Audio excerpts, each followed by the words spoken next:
Okay, thanks you again, students, for your time. And again, I thank you, Christina, for allowing me this opportunity to present to your students. I think this is fantastic. In this session, we're going to cover a couple of key principles of money management: earn, spend, save, invest, and protect. And and we're also going to cover a simple blueprint of efficiency and effectiveness to assist the savvy consumers throughout the different chapters in our lives. Okay. So with that, Ms. Christina, if you don't mind, let's go ahead and go to the first slide. Or actually, I should say second slide. Okay. So as you can see, we're going to evaluate earnings, determine expenses, establish a budget, target savings, and then, and of course, if you have any Q&A questions, please let me know, and of course, place them on the chat as well. All right, let's go on to the next slide. Okay. Just curious, just to let you all know, basically, we're going to start off with this simple understanding of course, salary versus net income. Okay, so salary minus deductions equals net income. All righty. So basically, the folks are saying it's gross income is your total income without deductions. Okay. And then net income is your gross income minus your deduction and taxes. So that leaves you with the net income of what is left to save or share or spend in your, as your take home paycheck. All right.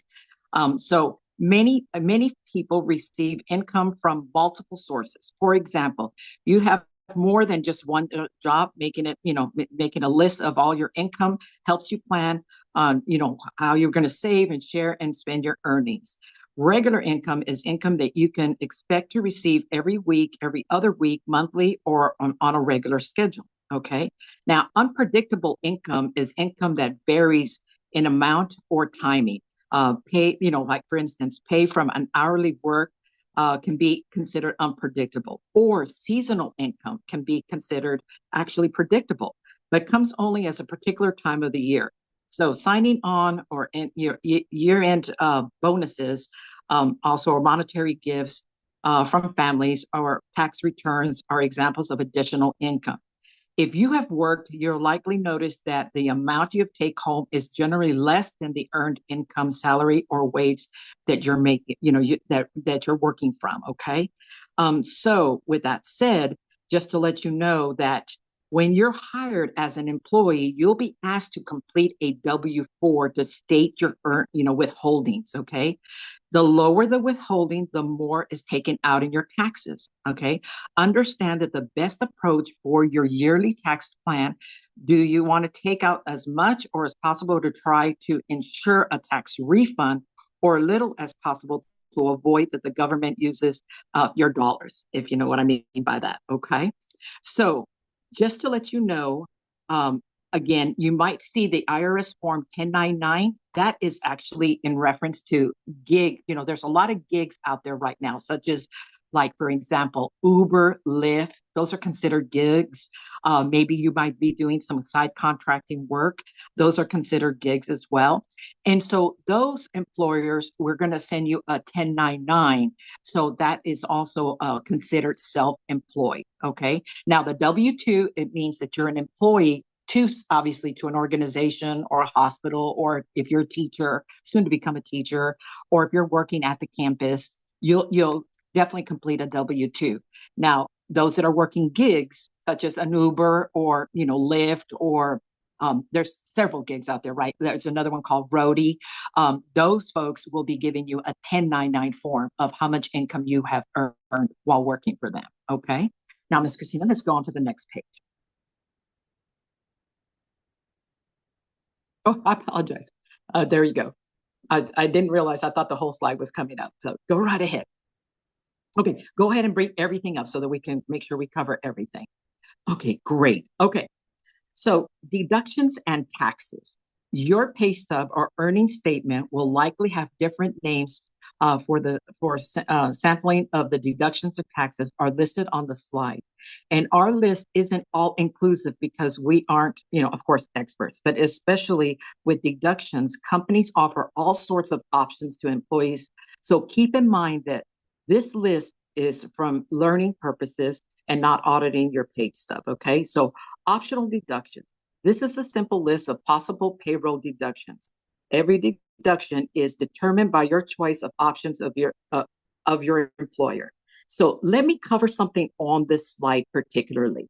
Um, there's following accounts are pre-tax accounts followed by IRS set aside the money for specific types of expenses.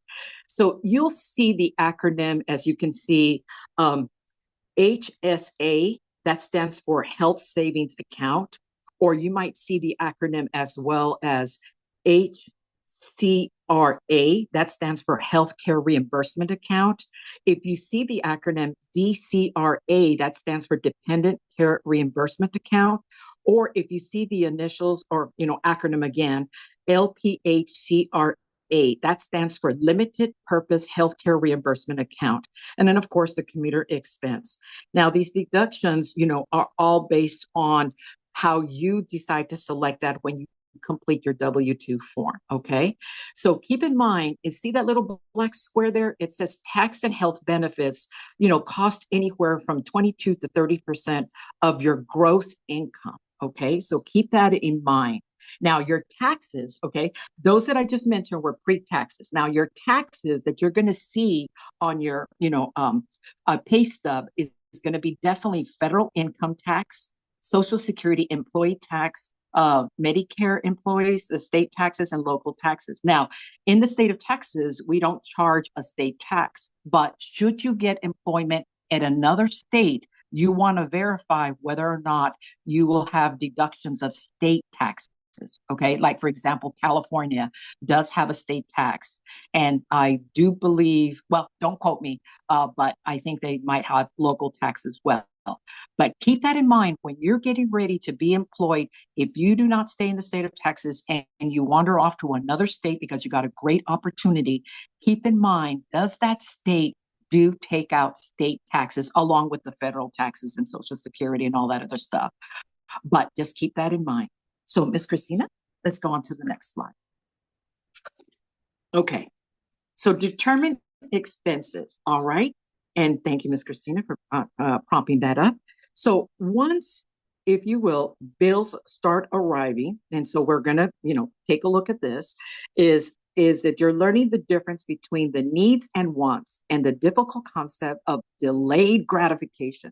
So managing your money will means waiting longer than what you want to buy something when you either need or want because it's not the right time based on the money on hand or not your desire to have, right?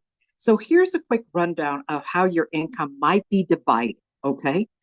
So within housing, you can see 30%. You can see transportation, maybe 15%. Savings and, of course, debt reduction, 10%. Food and clothing, 10%. Insurance, 15%. Utilities might be 10%. And entertainment might be 10%. Okay. So that's how it's kind of going to be divided on that. All right. So the decision you make on how much to spend on your car, how much on your car, housing, and clothing will be impacted of what you spend on other things. Okay. So keep that in mind. All right. Keep that in mind. Miss Christina, let's check to see what this next slide is. Go ahead and bring everything up, Christina, because this one is pretty hilarious in this regards. I mean, it is a fact of life, though. So showing you a list of types of expenses, okay? I'm sure there, we could add more to this list here, but you maybe feel overwhelmed if we did that. So let's take a peek at all of these types of bills that might be coming up, okay? So, of course, out-of-pocket healthcare costs, travel, maybe charitable giving, technology, daycare, debt repayment, and pet care. Those might be, items that you might be having to pay. Also, keep in mind subscriptions. I do point that out because nowadays we might sign up for Netflix, we might sign up for YouTube TV. I guess you could say those are considered subscriptions, really. And so keep in mind that if you do not use all those apps, if you will, start taking them off so that you can have a little bit of more income coming your way. Okay. Now, other related, expenses could be like child care related expenses, and keep this in mind, of course, such as diapers, extracurricular activities, school supplies. Also, another expense might be is spousal or child support payments. Okay, work-related expenses also can be considered that as part of the bills that have shown up as part of the expenses as well. Ms. Christina, I'd like to show them an example. Go ahead and bring everything up. Okay, perfect. So, let's go back. Okay, so in paying off credit cards, let's give an example here. Okay, so let's put this in perspective. The current credit balance, okay, let's use this as an example, is 1,700. If the minimum payment is $18, okay, and it's due every 21 days. So if you'll take a look of how this is broken down, okay, you can see that it could take 12 years just to pay that off, right? And of course, interest is added to that. So it comes out to 2,685, all right? Now, if you were to increase the minimum payment to maybe, let's say, $55, then that means that in 3 years you can pay off that balance, which of course is a savings of $708. Okay, so I encourage you students that if you do have a credit card, I absolutely encourage you to pay off whatever you charged at the beginning of the month or the previous month. Try to zero out that monthly at the end of the month. And the way I see it is, you certainly do not want to make credit card companies richer off of interest that you're paying towards that. Okay, so try to pay off whatever you charged the previous month. Try to pay it off the next following month right away, so that that extra interest does not keep that company going. That's the way I see it. But just to let you know that you just want to make sure you pay that off. All right, Miss Christina, let's go on to the next one. Okay. All right. Should you obtain a student loan? Okay. Just want you to make sure, here's some repayment tips. All right. You want to make sure that you locate and stay in touch with your servers, especially your federal loans. I encourage you to make sure that you go to the website studentaid.gov and make sure you stay on top of all your student loans, especially your federal loans. Should you obtain a private loan, they also have servicers. Make sure you stay in touch with them. But at the same token, I encourage you to pull up an annual credit report .com, as you can see there. This annual credit report is free to you all. Okay. I encourage you to pull it up I would say every 3 months, like kind of quarterly, just to make sure that whatever you opened in terms of an account, it was you that opened that up as well. But at the same token, this is also a location where the private loan lenders also report to the credit bureau agencies. Okay, so you want to make sure you keep on top of that. Always update your contact information, revisit your loan benefits, determine the best payment plan. Considering everything that's going on today, there's a lot of news about that. So try to stay abreast about that. As also estimate your monthly payments, explore refinancing and consolidation options. Now, I encourage you to do this when you're done with your education. Okay, you don't want to jump the gun and let's say you consolidate, let's say you're undergrad and you graduated and then you said, oh, I'm going to go back and get my master's. Hold off. If that's the case, hold off and trying to refinance everything at that, because you're still in school and you can still defer your accounts on that. Okay. So once you're completed your education completely, then I would encourage you to look into refinancing and also consolidation options as well. Now, today, there seems to be a lot of loan scams. And as you can imagine, I have recently received a couple of texts, and I no longer have federal loans. Those were paid back many moons ago. So I find it interesting that when I receive a text, they're saying to me, hey, listen, it looks like you're late on your payments. And I just know for a fact I don't have those anymore. And of course, I do not even press the text to even look at the link that they try to provide, because they're just trying to get into your cell phone system, to be honest with you. And also, be aware of these folks sending you emails as well, because if you're still keeping abreast of your emails, they could be sending you scams through there as well. Okay. Never assume that your loan is, loan forgiveness is there. So you always want to follow up on that, and always stay in touch with your loan servicer. Oh, it is very, very important that you do so. All right, Miss Christine, let's go on to the next one. Okay. So budget basics here. So what we're going to cover here is, of course, you might want to know the concept of the budget. However, not many have the actually applied it to everyday life, right? So a budget is a blueprint of spending money in ways that reflect your priorities. In other words, a plan to spend on things that matter to us the most. A budget plan for your money that involves tracking your income and expenses, allocating enough money for things that you need, and saving for the things that you want. A budget also helps us spend within or even below our means. So we're going to take a look at track, view, alerts, what that all means, and focus and save. All righty, Miss Christina, let's go on to the next slide. Okay, so let me just, oh, I apologize. Let's see. Okay, Miss Christina, I apologize. Can we go back to the slide before? I thought we broke down the track. So let me cover track really quickly. You're spending, okay, so track your spending to determine where you're spending and how to avoid future overspending. View your account statements, not only for accuracies, but to prevent overspending and allocating where you want to spend your dollars. Alerts, to inform you of when payments are due or account that has might be meeting its threshold. I encourage you to set up alerts. Most of your banks, as well as your credit unions, now allow you to set up an alert through your cell phone so that you can receive an instant message, especially if, let me just share this real quick story with you all. I received an alert through my bank indicating that someone was trying to charge $1,000 for a laptop in Seattle, Washington. So, of course, the alert came through my text saying someone, basically contact the bank.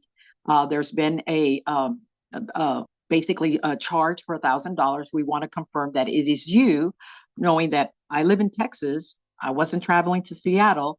So it was very kind of them to, of course, and I set that alert up. So as soon as I reached the bank, I told them, no, I have not traveled to Seattle. I am still here in Texas. And they immediately put a stop to that and reached out to the company and basically did a fraud case for me. So I'm not sure how this individual might have obtained my information, but nevertheless, they were trying to charge a laptop there. Okay. Now, focus on financial goals and pay on time not only builds credit, but helps you reach your goals quicker as well. Okay. Save for emergencies and especially for long-term purchases. All righty. Okay, Ms. Christina, now let's go ahead and go to the next slide. All right. Now, students, I'm not sure if you're familiar with the 50-30-20 budget rule, but let me cover a little bit about this, okay? So basically, 50% of the income are needs. So their necessities are the expenses that you can't avoid, okay? So basically, this portion of your budget should cover the minimum loan payments, or even your mortgage and what have you. Anything beyond the minimum goes into the savings and of course, the debt repayment bucket, okay? So, of course, you want to take care of that and be careful with that as well because you know that portion of your paycheck might be going towards this, okay? Now, wants is 30% of your income, right? This guy's, again, distinguishing between needs and wants isn't always easy and can vary from one budget to another. So generally, though, there are extras that you aren't considering, but just be careful on that as well. But at the same token, we all would like to probably travel or what have you, or going out to eat. So just be careful on that as well. And then 20% of your income should be going towards savings and, of course, taking care of your debt as well. Okay. So you want to make sure that you start growing an emergency fund and saving. I know you all are super young right now, but it's always good to start for repayment. Large corporations have a 401k, but if you can, I would certainly look into high yield savings account as well. Those pay out really well and I encourage you to look into that as well. Delayed gratification is the discipline of most of us that we have to learn as part of managing our money. Believe me when I tell you, I certainly would like BM. Oh, I guess you could say a Bentley. But or Corvette. But believe me when I tell you, I am delaying that gratification because I don't have that kind of funding just yet. But nevertheless, one day I hope I could get to that point because I certainly am I'm certainly planning on it and saving for it as well. All right, Miss Christina, let's go on to the next slide. All righty. So here's a sample of a monthly budget. Okay. So again, your credit unions, your banks probably offer, a budget tool, but let me just cover this really quickly here. So let me give you an example here. So income, an annual salary, and of course, $40,000. Or hourly wage of 19.23, right? So that's a gross monthly income. Okay. Less taxes and benefits, 677. You contribute to the 401k plan. So there you go. Net income that you're going to be taking home is 2,277. Okay. So kind of, keep in mind, remember what I mentioned to you again about taxes and health benefits. That's 22 to 30% of your gross income. Okay. So keep that in mind. So the key terms, notice how in that little box, the green box below, it says there gross income before taxes and deductions, net income after taxes and deduction, discretionary income. My favorite word, but I don't have too much of this, is money, money remaining after all taxes and expenses are paid. All right, now let's go over to the other side where it says monthly expenses. Today, I would love to find rent as low as $600, but we do know that rent is extremely high today. But this is just an example, okay? So rent 600, utilities 150, a car payment and insurance, and I certainly would love to find a car payment that low as well. Um, Groceries, maybe 150, your cell phone 100. I know mine's a little higher than that. And maybe if you just have one credit card, $100 payment. Okay, so that's your total expenses. Okay, so savings of 150. So there you go. There's your discretionary income and average weekly, right? So 827 is discretionary on there. So just keep this in mind that this is just a simple budget, but I encourage you to please create a budget. So Miss Christina, may I take you to the next slide? So here's an Excel spreadsheet, and I'm sure there are definitely plenty of apps that are out there. Several that comes to mind. Actually, to be honest with you folks, I do this my expenses through this type of an Excel spreadsheet, so I can keep track of all my bills and everything, our wants and needs and what have you. But I know that there's apps. You all are pretty savvy, and our banks and our credit unions also offer apps. But a couple that come to mind is like Pocket Guard, Mint, and Nerd Wallet. Those seem to be the most popular that I've heard other students say that they utilize in keeping track of budgeting, if you will, and keeping track of all their bills. Okay. So this is just an example here. All right, Miss Christina, let's go to targeting savings. Okay. All right. So save now will pay off later. Okay. So here's the situation. All right. As you can see, the 4,700 that shows on there is the average amount adults, from 18 to 24 on the savings. Okay. And then the other little square where it says 44% of American adults say have less than 1,000 in their savings. All right, folks. So we really want to up that if you can. I understand you all are students right now and are going to school, but once you get that wonderful high paying job, and we're keeping our fingers for that crossed. I encourage you to please start saving, okay? And especially for retirement. I know that you all are young. I know that you all are probably thinking of how am I going to pay back my student loans? How am I going to pay back my private loans? But nevertheless, I encourage you to please start making savings and start, creating a savings account towards that, okay? Miss Christina, let's go on to the next one. I love that little quote at the top here because that is so true, right? Because Yes. what we think of is let's let's do all the things that we need to do with our money first and then save it instead of thinking the other way around. So I love that quote. You are welcome. Absolutely. I meant to cover that, but at the same token, I was looking at the dollar amount as well Yeah. as the percentage because that percentage is just unbelievable how many folks really don't save. But thank you for pointing that out. Awesome. Awesome. All right. So, just be aware, ladies and gentlemen, that money does grow. I mean, it really does. If you do the savings, okay? So let's just start off with $100 in principal and add 200 to your retirement, okay, account each month and how much can save by the time you become 65. Now, you all are youngsters, I understand that, but let's take a look at age 25, okay? So see the principal 100, monthly contribution of 200, years to grow, okay, is 40 years, okay? And then interest rate compounded annually is 7%. Okay, so this is why I point out the high yield savings accounts because they probably could pay that much. And look at the total amount that you would have. All right. Now, look at if you started at age 45. Okay. Look at the significance of difference between the 480,000 versus the 98,000. Okay. So keep this in mind. How much will your money grow within 40 years if you started to do it at age 25 versus age 45, which will only allow 20 years for it to grow? Okay. Again, I encourage you to look at the high yield savings accounts so that you can see what the percentages are there so that your money can grow. Okay. All right, Miss Christina, let's go on to the next one. Now, here we go again. I do emphasize retirement because we really need to think of it as young as you all are, but keep these repayment plans that are out there. Okay.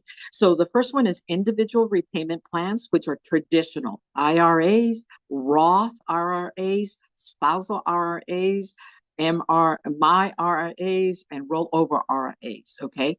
Now, these are going, I don't want to go into too much in depth about these, but these are something that your employers probably will be able to help you set up once you start working on there. Okay. As you can see, the next one says employers sponsored retirement plans.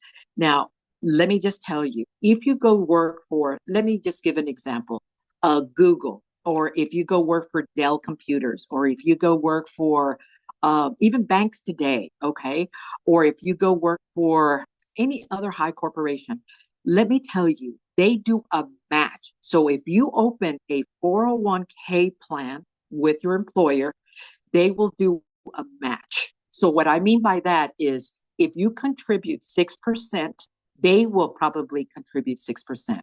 Or let's say you start out low, you're just contributing out of your paycheck 3%, and they might match you 3% as well. That to me is money on the table. Take full advantage of that. Do not leave money on the table. So if you start a 401k plan with an employer, do take full advantage of that. Okay. Now, retirement plans for self employed or small business owners. These are considered, of course, you can see SEP, RRA, solo 401ks, or solo or Roths 401, or the simple IRAs or payroll deduction to an RIA. Or there are very few companies today that offer profit sharing, but do ask that question because if they do profit sharing, again, that is some great income coming your way. And they usually do profit sharing at the end of the year of your employment. Of course, you probably have to be established at that employer, or since you're self-employed, you could find someone that will help you with profit sharing, especially an employer, because if they do offer that, oh, do not miss out on that, because I think you might have to work for the organization for 5 years in order to be able to be part of profit sharing. Okay. But keep that key word available and keep it in back of your mind as you get ready to look for employment and ask that question. Do you all do profit sharing? If they do, ask when does that get paid out at what time? In other words, do I need to be employed with your organization for 4 years or 5 years? I do recall working for an organization. I had to be employed for 7 years before profit sharing was shared with me. Okay. So I just wanted to point that out. All righty. Okay, Miss Christina, let's go on to the next slide. Okay. All right. So ways to start saving. Okay. So of course, we always encourage you to review your long-term and short-term goals. Okay. Automate your savings and savings contributions. Take advantage of the employer matching, as I mentioned to you before. Okay. Pay down your high interest credit cards. If you do have a credit card, I encourage you to look at that and see if it's a high interest rate, start paying that one down. I encourage you, please, to establish an emergency fund. Okay. And emergency funds is basically 6 months of your salary. Okay. So keep that in mind. All right. And then, of course, be strategic with additional income. All right. Now, some of you might take on a full time job and maybe do a gig on the side. That gig on the side probably is, could be your retirement monies that you want to set aside. Okay. And then, of course, raise your insurance deductibles. That's if only if you have a family. Okay, keep that in mind. Okay, and diversify your savings plan. All right. So what I mean by that is again the high yield savings account or the Roth accounts. RRA accounts. Kind of diversify on those. All righty. Now, savings examples, as you can see on your right hand side. Um, it says here, if you receive the average refund, and we're using the year 2020 here of 2,767, adjusting your withholding could be about $200 back into your paycheck each month. If you invested that amount each month at 7% interest, starting at the age 25, you could nearly have 600,000 by the age of 65. Okay, keep that in mind. For example, by raising your auto insurance deductible, you could probably lower your premiums by 15% to 40%, according to the Insurance Information Institute.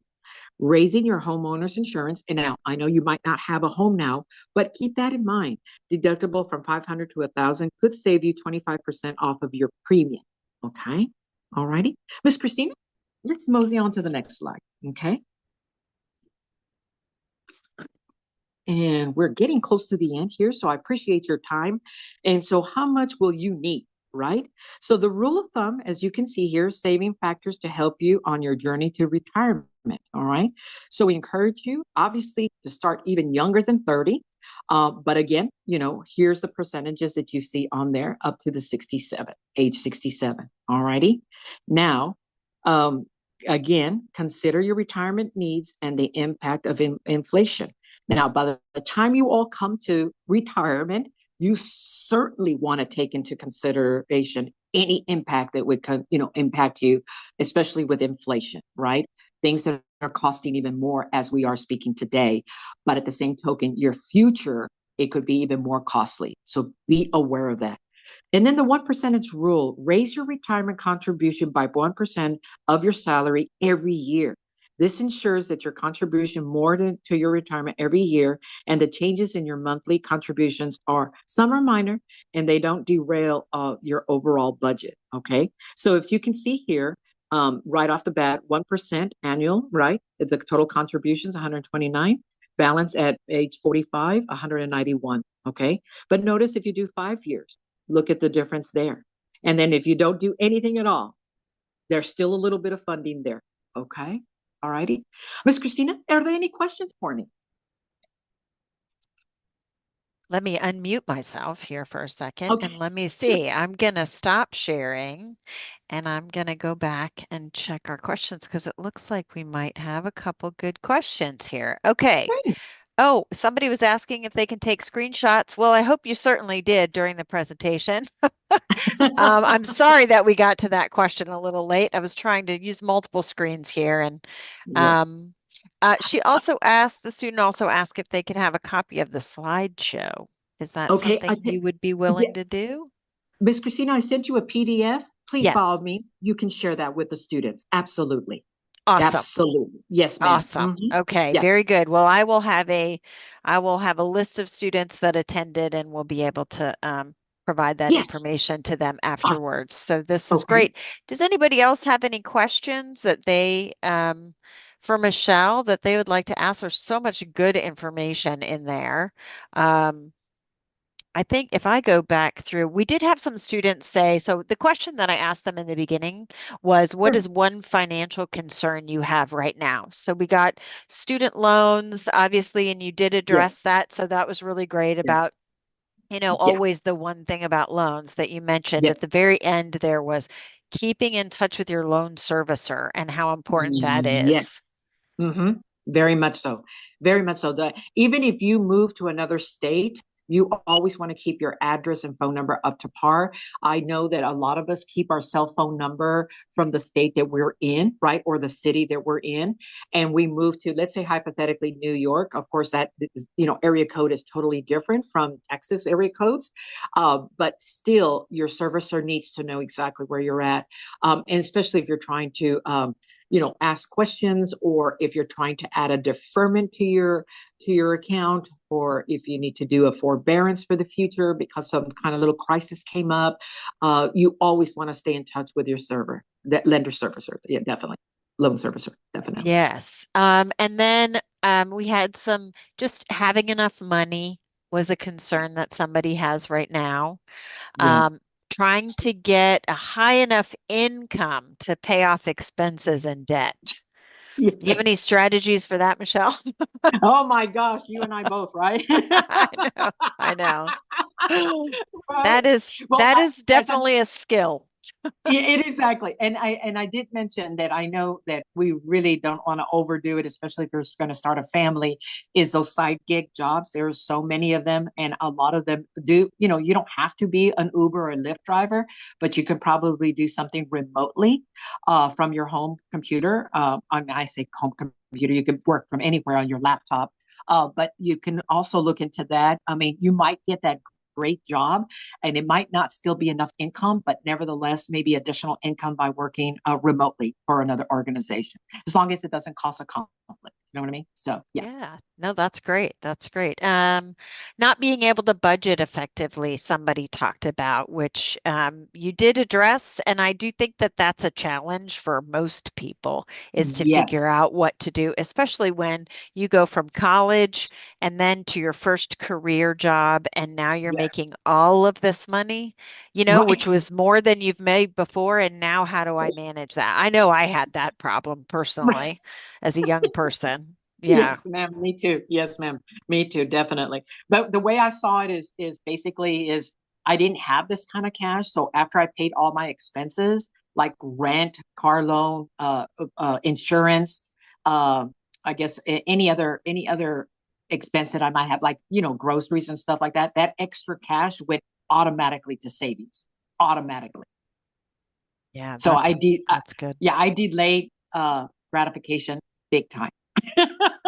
Well, and I think that's the trick. I think it really Yeah. is to be able to Mhm. say, what is it that I really, being able Need. to look down the road, right? Yeah. And Yes. say, Yes. like your examples that you gave of like, if I put this much money away at 25 and I added Yes. $200 every month, this is how much it's going to grow over that time. That's a Yeah. good visual for a Yes.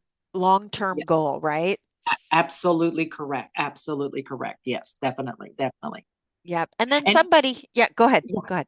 No, I was just going to say, so working for the organization that I work for, any bonuses that we might get, I mean, it's money that I never, expected to receive. So I automatically put that in savings. I pretended that I never received it. All right. And as small as it might be, I still automatically put it away.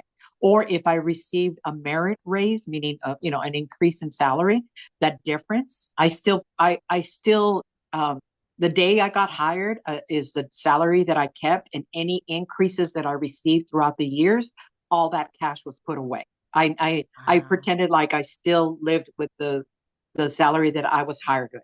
Does that Oh, make that's sense? that's a great policy. That's a wonderful policy to think about because that Mm-hmm. again, that's that long-term thinking, which can be a Yes. challenge when you've got Yes. all of this stuff in your face all the time that looks Yes. really good to Yes. purchase or go do or whatever. But Yes. man, I tell you what, for me, you know what, Michelle, I'm just going to tell a story on myself. I was Sure. looking one day I was watching the news one day and there was a lady on there and it was really hot. We were having drought, right? It was just that one of those summers where it was just days Oh, of 100 degrees, days yes, after days, right? And she was sitting, they were having a conversation with different people around, the Dallas area and how they were coping yes. with that. And she was sitting on her front stoop talking about how she didn't have the money to turn on the air conditioner in her house. Oh, So bless she her was heart. sitting outside, right? And for me, I was like, oh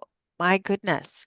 I don't, Oh, I don't, gosh. I don't want to find myself in that position one You're day, absolutely right. Oh, my. right? Oh, And yes, that to ma'am. me Oh, was like the thing that made me go, okay, I think I need to do something about retirement. Like I need to start paying attention, right? yes, yes, ma'am. Exactly, exactly. Because with and again, I know that we're speaking to young students right now, but again, it's that Social Security looming over our head. Is it going to be there for us? Right? Right. It's looming over our heads, and I find that our population is not, our younger population is not like going, oh, we'll contribute to the coffers, and we're sitting here going, oh, really? Are we going to have Social Security?